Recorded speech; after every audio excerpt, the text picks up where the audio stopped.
And this is what happens to a lot of people who play around with psychedelic chemicals. There are many, many cases of inflation among these people.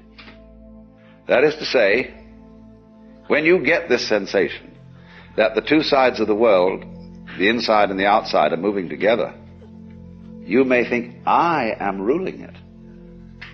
I am God in the Western sense of the word. Alan Watts offered profound insights on many aspects of life. Among his most fascinating and perhaps controversial topics were his thoughts on psychedelics. For Watts, psychedelics weren't merely drugs to alter perception or tools for escaping reality. He saw them as temporary doorways into an expanded consciousness, capable of revealing deep truths about the nature of the self and the universe. But even more importantly, he viewed them as a tool to be used wisely, one that could offer glimpses into a broader reality, but not one to be relied upon or abused. In this video, we'll dive into Alan Watts's thoughts on psychedelics, how he saw them as temporary tools for expanding consciousness, the dangers of over-reliance, and why he believed that the true goal of human consciousness should be to reach these states naturally, without external aids. Alan Watts had a clear stance when it came to psychedelics. They were tools, not solutions. He often likened them to a microscope. Just as a microscope allows us to see things that are normally hidden from view, psychedelics can reveal hidden layers of reality that our ordinary senses and minds might not perceive. But Watts was very clear that you don't live through a microscope. You simply use it to see something and then move on. For Watts, psychedelics offered a temporary suspension of the ordinary, a shift in perception that could reveal a different view of the self, time, and the universe. But he believed it was critical to understand that they were only tools to show you something. Once you had seen what they revealed, it was essential to hang up the phone, as he famously put it. The analogy of the telephone call was simple. Once you've received the message, there's no need to stay on the line. The insights you gain from psychedelics can be profound, but they are not the point in and of themselves. The true point is what you do with those insights afterward. Watts was aware that many people fell into the trap of believing that the experience itself was the goal. They believed that by continuously using psychedelics, they would achieve lasting enlightenment. Watts, however, warned against this notion. He argued that while these substances could lift the veil, the real work of spiritual and personal development happens outside the experience, in how you integrate those insights into your everyday life. One of the most powerful effects of psychedelics, as Watts saw it, was their ability to expand consciousness and dissolve the ego. In normal, everyday life, we tend to operate under the assumption that we are separate individuals, isolated within our own minds and bodies. We often think of ourselves as beings navigating through a world of external objects, separate from the environment and others. Psychedelics, Watts argued, could break down that illusion. They could dissolve the boundaries of the ego and reveal a different kind of reality, one where the individual self is not so separate after all.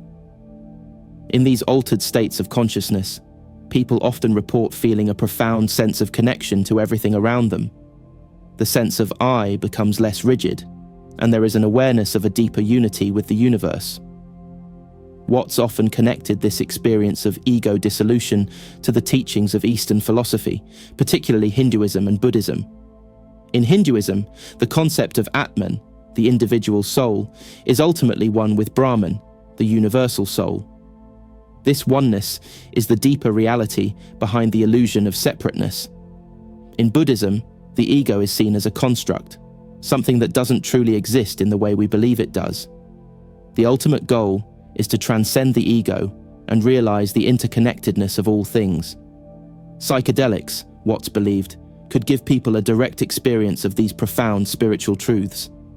They could show us that the boundaries between ourselves and the world are in many ways artificial.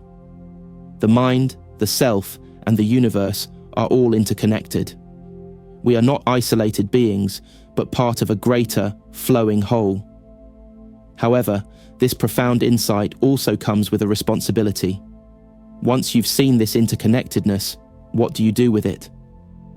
Watts emphasized that while psychedelics can provide a powerful shift in perspective, the real challenge is to bring that expanded awareness back into everyday life. It's one thing to experience unity while under the influence of a psychedelic, but it's quite another to live with that awareness in your daily interactions, relationships, and decisions. Here lies one of the central points in Watts' philosophy regarding psychedelics: the importance of integrating altered states into ordinary life. Psychedelics can provide a glimpse into a different mode of being, but Watts was always keen to remind people that the real goal is not to rely on these substances to access these states. In this regard, he often compared the psychedelic experience to the Zen Buddhist concept of satori, or sudden enlightenment. In Zen, satori is a moment of sudden insight where the true nature of reality is perceived. It is a moment of clarity where the boundaries of the self dissolve and the interconnectedness of all things is realized. But in Zen practice, this insight is something that must be cultivated through meditation, mindfulness, and a way of living, not something to be achieved through external means. Watts saw parallels between psychedelic experiences and moments of satori, but he stressed that lasting enlightenment comes from within, not from drugs. True, sustainable transformation of consciousness happens through a consistent practice of mindfulness, meditation, and self-reflection. In fact, he believed that the everyday, ordinary state of consciousness could be just as profound as any psychedelic experience if we learn to see it properly. The goal, in Watts's view, was to integrate the lessons of psychedelics into daily awareness. This means living in a way that embraces the present moment, with the understanding that the boundaries of the self are fluid, and the universe is a single, interconnected whole. To Watts, the key was to awaken to this truth without relying on an altered state of consciousness. Psychedelics could show you the path, but ultimately, it was up to you to walk it. Watts was also very aware of the potential dangers that came with the use of psychedelics. He saw how easily people could become attached to the experience itself, mistaking the altered state for the goal. Many people, he observed, would chase the psychedelic experience, believing that the more often they took these substances, the more enlightened they would become. But for Watts, this was a misunderstanding of what psychedelics were meant to do. They were not meant to be a permanent solution or a repeated practice. In fact, becoming attached to the psychedelic experience was, in many ways, just another form of addiction. It was the same kind of attachment that Buddhism warns against, the clinging to something external for a sense of fulfillment. Watts emphasized that the psychedelic experience is just that, an experience. It can provide insight, yes, but insight alone is not enough. Insight needs to be integrated, processed, and applied to one's life in a meaningful way.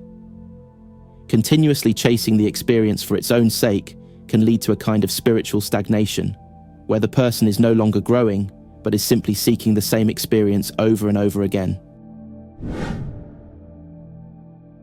Despite his warnings, Watts had deep respect for the mystical experience that psychedelics could evoke. He believed that, when used with the right intention and respect, psychedelics could provide profound insights into the nature of reality, the self, and the universe. But this respect was key. He cautioned against using these substances recklessly or casually. Watts often spoke of how indigenous cultures used psychedelics, particularly in the form of plant medicines like ayahuasca or peyote, in a ritualistic and respectful way. In these cultures, the use of psychedelics was not for recreation, but for healing, spiritual insight, and connection to the divine. The substances were treated with reverence, and the experiences they evoked were seen as sacred. For Watts, this approach was essential. He believed that anyone using psychedelics should do so with intention, respect, and a clear understanding of what they were seeking. The goal should never be to get high or to escape from reality, but rather to deepen one's understanding of it. Watts' thoughts on psychedelics were particularly influential during the 1960s, a time when substances like LSD were at the forefront of the counterculture movement. To many, psychedelics were seen as revolutionary tools for personal and social transformation. Watts found himself in the middle of this cultural shift. As a popular philosopher and speaker, he was often invited to share his thoughts on psychedelics and their role in society. While he acknowledged the potential of these substances to challenge social norms and break down mental barriers, he also distanced himself from the more extreme and idealistic portrayals of psychedelics as a cure-all for society's problems. Watts was cautious not to overly romanticize psychedelics. He recognized their power, but he also saw the dangers of misuse, both personally and culturally. He encouraged people to approach psychedelics with wisdom, not with blind idealism. In the end, Watts' primary message about psychedelics was this: while they can offer a glimpse into the deeper realities of existence, the real challenge is integrating those insights into everyday life. The psychedelic experience may reveal the oneness of the universe, the fluid nature of the self, and the interconnectedness of all things. But these are lessons that must be lived, not just experienced. Watts believed that the true goal of human consciousness should be to reach these states naturally, without the aid of external substances. This means cultivating mindfulness, practicing meditation, and living in a way that embraces the present moment. It means being aware of the interconnectedness of all things, not just during an altered state of consciousness, but in every moment of your life. So, what can we learn from Alan Watts's thoughts on psychedelics? They are powerful tools that can offer profound insights into the nature of reality. But they are just that, tools.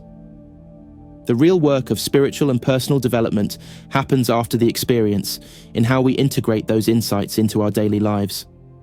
Psychedelics can show us the way, but ultimately, it is up to us to walk the path.